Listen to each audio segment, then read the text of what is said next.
नमस्ते। कहानियाँ दिल की में आपका एक बार फिर से स्वागत है। कॉलेज की लाइफ का अपना ही मज़ा होता है। सालों स्कूल के स्ट्रिक्ट डिसिप्लिन के बाद जो आज़ादी महसूस होती है, उसका एक अलग ही जोश रहता है। पर इस जोश में कभी-कभी ठंडा पानी पड़ जाता है अगर आपके भाई बहन एकदम डिटेक्टिव की तरह आपकी हर हरकत पे नज़र रखें। हमारी आज की कहानी एक ऐसे ही बहनों के बारे में है जो आपस में एक दूसरे की खिंचाई करने से कभी नहीं कतराते थे। तो चलिए शुरू करते हैं आज की कहानी, अदिति और उसके झूठ। अदिति अपने परिवार में अपनी चतुराई और रचनात्मकता के लिए जानी जाती थी। हालांकि ये गुण हमेशा उसके पक्ष में काम नहीं करते थे। वह मुश्किल परिस्थितियों से निकलने में माहिर थी, या कम से कम कोशिश करती थी। उस शुक्रवार को भी कुछ ऐसा ही हुआ। दिन की शुरुआत बिल्कुल साधारण तरीके से हुई थी। उसके कॉलेज में सामान्य लेक्चरों का दिन था, लेकिन जब उसके दोस्त श्रुति, स्नेहा और करण ने क्लास बंक करके ब्रिगेड रोड के नए कैफ़े जाने का सुझाव दिया, तो अदिति खुद को रोक नहीं पाई। ये कैफ़े इंस्टाग्राम पे हर जगह छाया हुआ था। सुंदर सजावट, विशाल ब्राउनीज और चाय के शॉट्स जो हर किसी को पसंद आ रहे थे। प्रोफेसर शर्मा के उबाऊ लेक्चर की तुलना में आइस्ड कॉफ़ी पीना काफ़ी बेहतर लग रहा था। जब अदिति शाम को घर पहुंची तो उसे लगा कि उसने सब कुछ पूरी तरह से छुपा लिया है। कैफ़े की ट्रिप मज़ेदार थी, खाना स्वादिष्ट, और उसके पास कुछ इंस्टाग्राम पे शेयर करने लायक तस्वीरें भी थी। लेकिन उसने ये नहीं सोचा था कि उसकी बड़ी बहन प्रिया उस पर नज़र रखे हुए होगी। प्रिया लिविंग रूम में सोफे पर बैठी हुई अपना फ़ोन स्क्रॉल कर रही थी। जब अदिति घर में घुसी तो उसने ऊपर देखा। उसकी आंखों में शक साफ झलक रहा था। तो प्रिया ने शुरुआत की। उसका लहजा साधारण था, लेकिन उसकी नजरें एकदम तीखी। आज कॉलेज कैसा था? अदिति आधे सेकंड के लिए रुक गई, लेकिन उसने जल्द ही खुद को संभाला।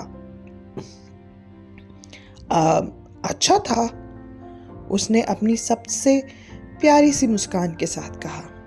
दरअसल बहुत व्यस्त था। वो प्रोफेसर शर्मा ने एक्स्ट्रा लेक्चर लिया। प्रिया ने भौएं उठाई। Extra lecture? शुक्रवार को?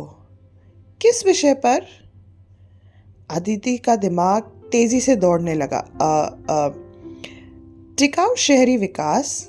आप जानती हैं ना, प्रोफेसर शर्मा हमेशा एक्स्ट्रा लेक्चर लेने के लिए कितना उत्साहित रहते हैं। और ये कंपलसरी अटेंडेंस वाला था। आजकल वो अटेंडेंस को लेकर बहुत सख्त हो गए हैं।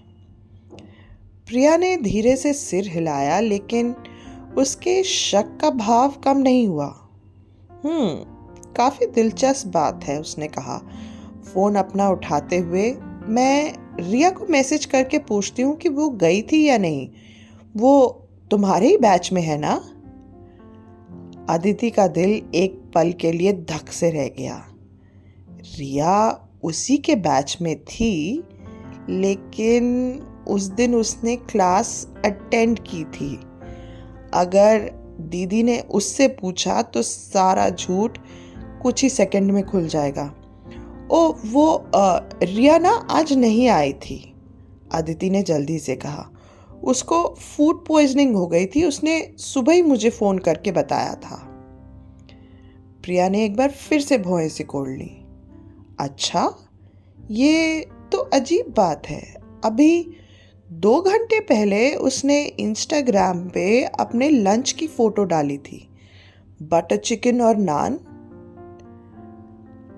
अदिति का दिमाग इस स्थिति से बाहर निकलने के लिए फिर से दौड़ा। शायद वो ठीक हो गई होगी, आप तो जानती हो ना वो कितना जल्दी रिकवर कर जाती है। प्रिया के होठों पर अब हल्की सी मुस्कान उभरने लगी थी, लेकिन उसने कुछ नहीं कहा। वे सोफे पे पीछे की ओर झुक गई, जैसे वो इंतजार कर रही हो कि अदिति अपनी कब्र और गहरी कैसे खोदेगी। अच्छा, और बाकी लोग?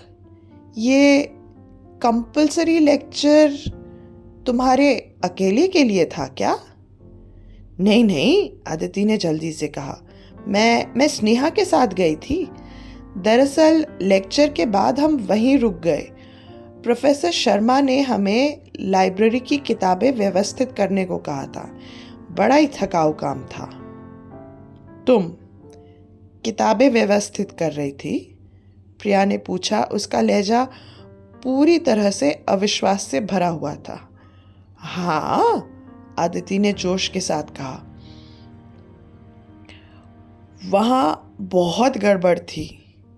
हमको 92 की एक पुरानी रिकॉर्ड बुक भी मिली। सोचो जरा। प्रिया ने अपना सर झुका लिया। अब उसकी मुस्कान पूरी तरह से दिखने लगी थी। रुको, लगता है स्नेहा का फोन भी खो गया होगा, क्योंकि उसने पूरे दिन इंस्टाग्राम पे कुछ भी अपडेट नहीं किया। अदिति का चेहरा एकदम सफेद पड़ गया। ओ, वो उसकी आवाज़ चली गई है। हाँ, उसे ना बहुत तेज सर्दी लग गई है। बेचारी मुश्किल से बोल पा रही थी। रिया ने अपनी मुस्कुराहट छुपाते हुए अपनी छोटी बहन को घूरा, और जब प्रिया ऐसे घूरती थी तो सबसे बहादुर व्यक्ति भी कांप जाते थे। अदिति, क्या तुम सच में सोचती हो मैं इस पर विश्वास कर लूंगी? सच सच बोलो, तुम क्या कर रही थी? अदिति जानती थी कि अब वो फंस चुकी है, लेकिन वो हार मानने वालों में से नहीं थी। ठीक है, उसने नाट्य के अंदाज में हाथ उठाते हुए कहा।